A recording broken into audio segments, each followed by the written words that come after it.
baby. So what is up with your baby, who's this fast-going baby? What is up with my beautiful woman baby? Dinosaur baby. I just named her. She's my woman baby. Is it You still going are to be my a woman baby? Is baby. it going to be a toddler by now? Well, you guys have seen the trailer, Yeah. so I'm not giving anything away that she's older and quite attractive. Thank you. And princess. Yes, like ice she's. princess. We love her, by the way. She's also our homemaker. Right? Yeah. Like Scarlett is Awesome wonderful. addition. It was so weird because this year, our characters in particular are so different. Anne shows up. Well, the first opening, you see us, we're all together, and then we all get separated. And she goes off with Lexi, Ben, and Maggie. Sarah. We yeah, it's random Yes. groups. I'm off with Umpo. Noah's by himself. He gets reunited with Weaver. Pope and Drew. They're in the same vicinity as They're like in a them. getta. Yeah. They are. They're like in a Literally, though. Warsaw ghetto. Yeah. It's like they're doing a lot of playback till like or two. I feel like. Yeah. Who else? Maxim is in a youth camp Reformatory. that's spooky Yeah. and everyone's, wearing the same color and acting very strange. Yeah. Led by a really cool actor. Yeah. His name's Dakota. But back to the baby. Oh, Lexi. So then Lexi, I get reunited with her. They're together, and we just don't know where her allegiance is. We don't know, is she good, is she bad? She's changed so much. She also, her and I, we kind of go, guys, I don't know what I can say. See, I'm still like trying to figure out what we can give away. She is our focal point this year, and we don't know if she's good or she's bad. Anne is completely convinced that she's on our side and just being influenced by her alien side. And that's all I can tease, I think. Will she have special abilities? Will she have what? Special abilities? Well, she's half Alien, so and her hair is really white, so she's got some kind of abilities. Can you say that? Well, both your characters, we're picking up a few months later, but when we last saw both your characters, you both were kind of coming out of crises, kidnapping, alien takeover.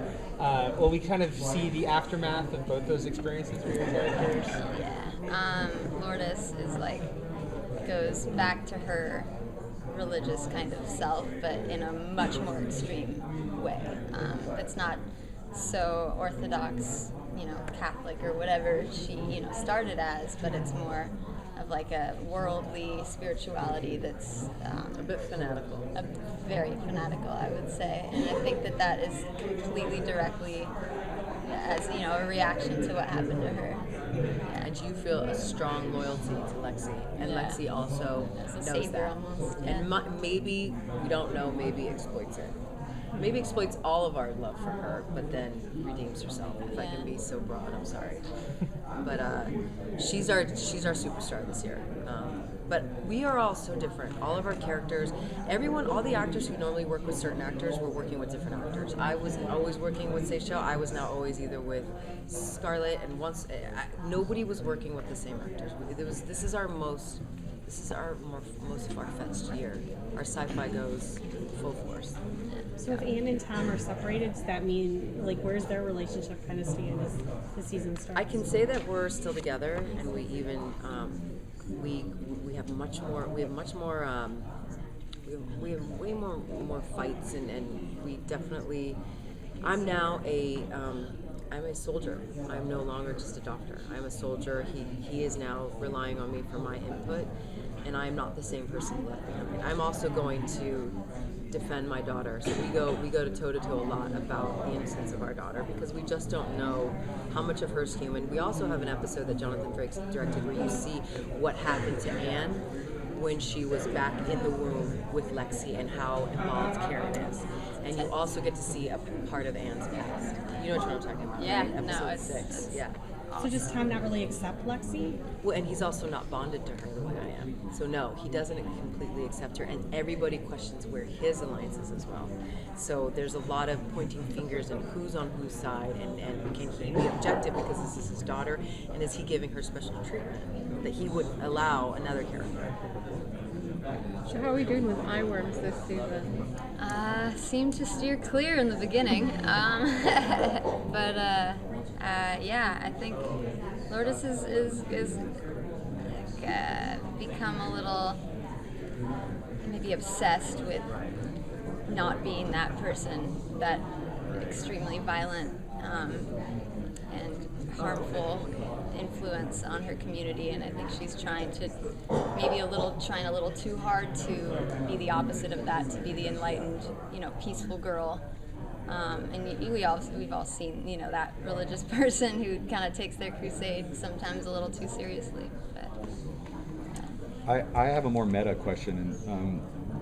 What does this show kind of mean to us, like in the human spirit way, and what does it mean to you guys playing these characters that are in the show? Doug Jones says that it's about the, what happens with the human spirit when you're like trying to slam it down. That's what sci-fi is about. Can't though. be. That's always what sci-fi is always about. Like, yes, we want to know all the bells and whistles that come with what the future.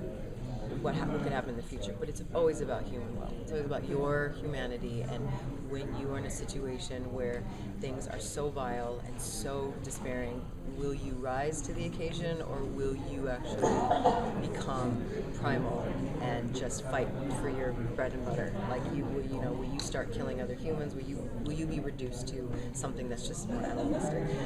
And I think our show always tries to maintain that. Like, and Tom Mason is always that character that is always trying to corral us into being better and not falling back and becoming like aliens. So this year, it's the same thing. There's human skitterization happening.